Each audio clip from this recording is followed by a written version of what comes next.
Selamat pagi Sobat Bisnis Kopshop. We go, you grow.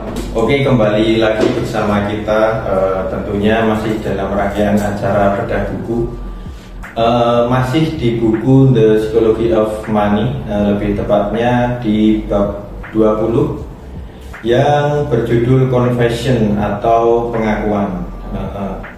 Jadi di bab ini tuh setelah saya baca-baca menjelaskan tentang bagaimana tujuan kita tuh kadang tujuan kita sama tujuan orang lain tuh berbeda gitu. Jadi mungkin lebih tepatnya yang work di kita belum tentu di orang lain tuh berhasil gitu. Jadi kita memiliki cara masing-masing agar tujuan kita tercapai gitu. Untuk pertama-tama mungkin boleh perkenalan dulu masing-masing. Okay. Saya dulu boleh? Oke, boleh. Saya selaku moderator, nama saya Niko. Nama saya Okta. Nama saya Diana. Oke, langsung masuk saja ke urutan pertama. Mungkin setelah baca buku ini boleh diceritain kisah yang ada di buku ini tuh apa? Siapa dulu boleh? Oke, dari aku setelah membaca buku ini yang paling aku sorotin itu di kasusnya yang dia itu suami istri, tapi dia itu ketemunya tuh di perguruan tinggi gitu loh. Jadi dia itu punya pacaran dulu. Nah, semenjak pacaran tuh dia tuh udah menerapkan gaya hidup atau pengeluaran dia di hidupnya itu seperti apa. Nah, setelah itu mereka menikah itu mereka juga masing-masing punya pekerjaan sendiri. Jadi dia punya dua arah nih, gajiannya, uangnya dikumpulin, terus ngumpul kan jadi banyak, terus dia sampai bisa beli rumah, beli kendaraan, apartemen sih di cerita itu. Nah, terus dia itu walaupun dari yang dia duitnya pas-pasan waktu di kuliahan itu, terus sampai dia kerja kan uangnya ditabung punya banyak, tapi dia gaya hidupnya itu tetap teratur kayak gitu loh. Jadi tetap kalau misalnya kasarnya kalau sederhana ya tetap sederhana gitu, enggak langsung menghambur-hamburkan uang. Jadi dia itu save money-nya lebih banyak gitu sih nanti jatuhnya. Dan mereka tuh satu frekuensi juga kan? Iya, dia satu tujuan, satu visi misi. Oke, kalau dari Mbak Dayana. Oke, kalau dari aku yang ambil dari buku ini tadi itu apa yang berhasil untuk satu orang atau untuk kita belum tentu di orang lain tuh berhasil gitu kan. Nah, di sini ada salah satu investor miliarder yang namanya Sandy Gutsman dikatakan menyatakan satu pertanyaan saat mewawancarai kandidat tim investasinya tuh begini, apa yang Anda miliki dan mengapa? Nah, dari pertanyaan ini menyoroti kesenjangan yang sering terjadi antara apa yang masuk akal, yang sering disarankan orang untuk kita lakukan, dan apa yang dirasa benar atau yang sebenarnya dilakukan oleh orang lain. Itu sih. Itu aja berarti. Ya. Mungkin kurang lebihnya ceritanya hampir-hampir mirip ya, karena satu buku juga kan. Mungkin saya akan menambahkan satu cerita yang sudah saya baca di buku ini.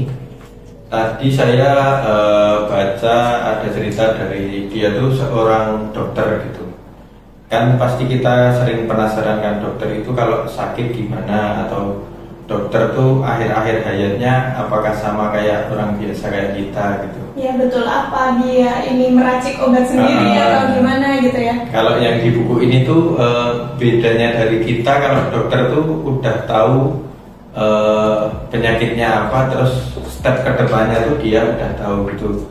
Bedanya yang membedakan, kadang orang biasa tuh panik, tapi kalau dokter ini tuh lebih tenang karena dia juga udah, ya kan dari beberapa pengalaman dia tuh udah sering berbenturan dengan kasus-kasus kayak gitu loh.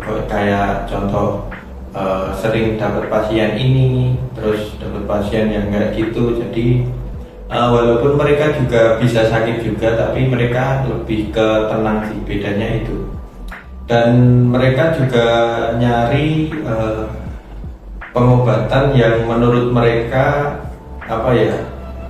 menurut mereka worth it untuk seorang dokter juga gitu loh. Jadi mungkin bedanya itu juga, dan niat si dokter ini tuh belum tentu bekerja jika kita meniru cara penyembuhannya gitu. Lalu untuk selanjutnya boleh nih setelah baca ini ceritain kisah-kisah pribadi kalian atau di sekitaran kalian yang relate sama buku ini.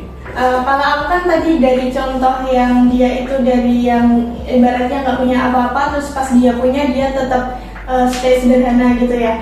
Nah kalau aku mungkin ini ya dari aku dulu belum kerja, sekarang udah kerja punya penghasilan sendiri, itu kan kebutuhannya tuh tetap seperti itu terus gitu, nggak nambah menghambur-hamburkan uang seperti itu sih. Itu contohnya. Terus mungkin pesannya kayak sekarang lebih diperhatikan untuk membeli barang yang nggak penting, lebih diutamakan yang penting-penting dulu. Menekankan bahwa uang dan investasi itu sangat bersifat pribadi, yang mungkin bagaimana secara kita mengatur keuangan dan berinvestasi. Jadi cara kita membagi uang untuk berinvestasi untuk kehidupan sehari-hari itu seperti apa? Kalau aku mungkin lebih ke menyisihkan untuk uang jajan segini, untuk nabungnya segini, untuk mungkin jajanin atau membelikan sesuatu ke adik atau ke orang tua tuh segini gitu sih. Ya, kalau masalah keuangan lebih relate ya, karena kalau di sini kan apa-apa murah gitu loh. Jadi kita nyari yang sekedar bisa makan aja pun banyak gitu. Jadi maksudnya sangat mudah untuk membeli sesuatu yang tidak perlu mahal gitu. Di sini kan gampang banget gitu.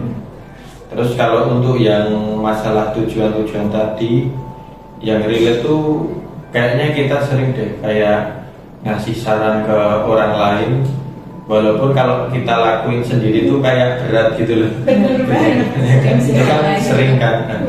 Kita juga kalau ngasih saran ke orang kan kalau bedanya saya sekarang sama dulu tuh, kalau ngasih saran, kalau dulu ya langsung tak kasih saran sesuai pengalaman saya aja gitu. Kalau sekarang mungkin lebih ke saya nganalisis background dia dulu gitu loh. Dia tuh orangnya kayak gimana, terus kesehariannya gimana, baru kita ngasih saran. Kadang kan kalau kita asal ngasih saran terus background dia nggak sesuai sama saran yang kita saranin, kan kadang kayak ya maksudnya kayak kurang worth it gitu loh, kurang bagus juga kan buat mereka. Jangan ngasih saran kalau cuma asal-asalan gitu.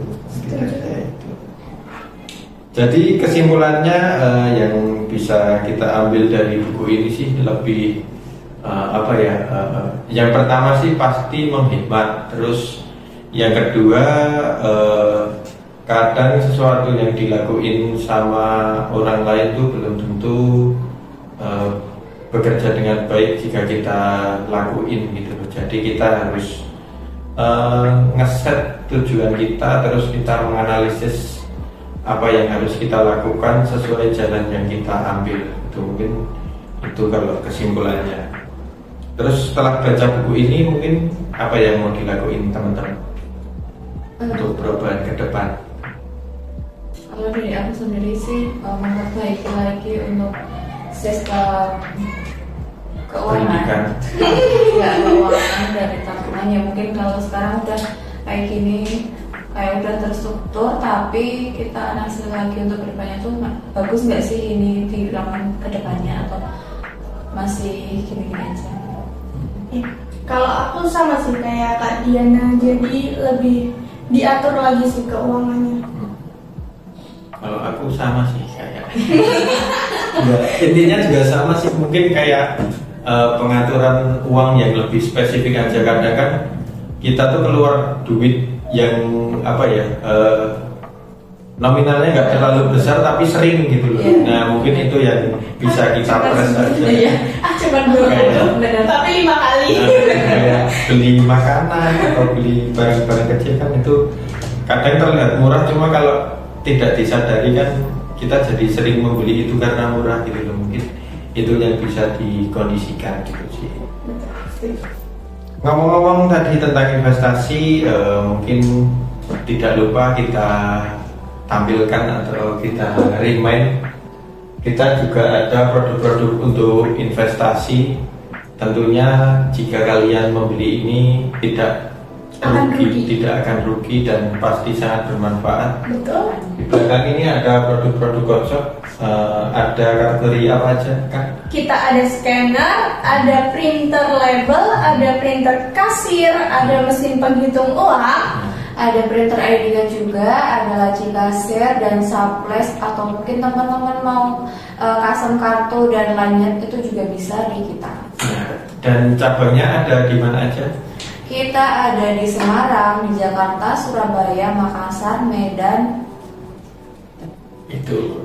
Dan pembeliannya buat kalian yang pengen via marketplace, kita juga tersedia di beberapa marketplace seperti toko hijau, toko oranye, dan toko biru, toko-toko lain. Semua toko kita ada. Pokoknya buka aja marketplace kesukaan kalian, terus nanti cari aja toko yang terdekat dari daerah kalian ya. Mungkin itu saja yang bisa kita sampaikan, kurang lebihnya mohon maaf. Salam Sobat Bisnis Code Shop. We Code You Grow.